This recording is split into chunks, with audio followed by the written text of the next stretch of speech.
Thank you, everybody. Today I am proud to announce the newest members of my national security team. I just met with them in the Oval Office, and I'm very pleased to have two extraordinary Americans, Senators Chuck Hagel and David Boren, have agreed to serve as co-chairmen of my Intelligence Advisory Board, otherwise known as PIAB.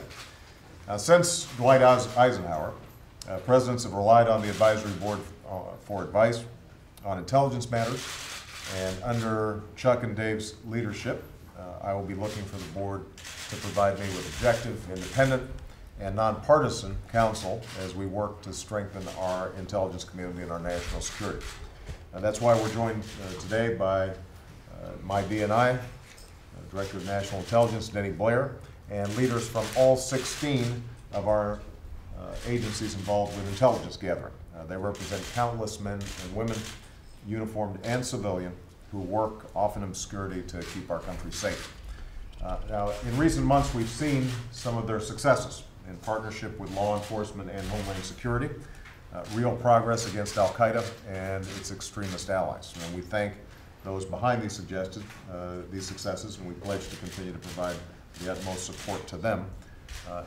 Having Chuck Hagel and Dave Boren next to me, I think, is going to help us do an even better job. Chuck understands that accurate and timely intelligence is essential for effective foreign policy.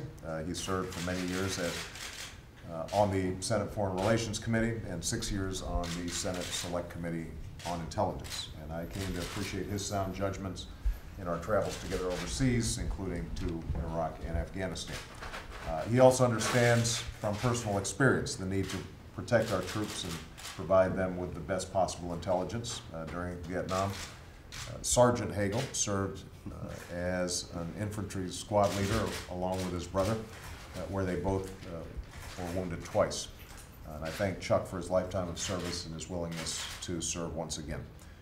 David is a longtime champion of intelligence reform. He was the longest serving chairman in the history of the Senate Select Committee on Intelligence.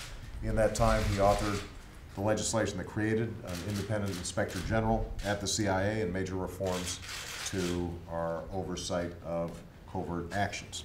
David was also the leading force behind legislation that has encouraged thousands of American college students to study abroad to deepen their knowledge of the world and cultures. I thank David for agreeing to serve in this capacity, even as he continues to lead the University of Oklahoma. And we are sorry about Bradford's shoulder. Thank you. Thank you, I look forward to working with Chuck and David in their new roles.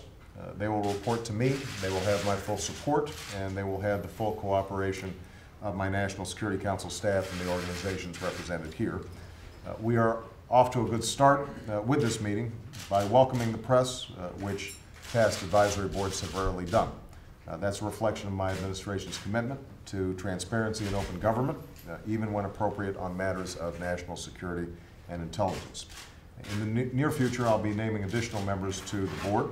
I look forward to Chuck, David, and these men and women around the table for their candid and unvarnished advice on the quality and accuracy of our intelligence and the effectiveness of our intelligence community. Our work is clear.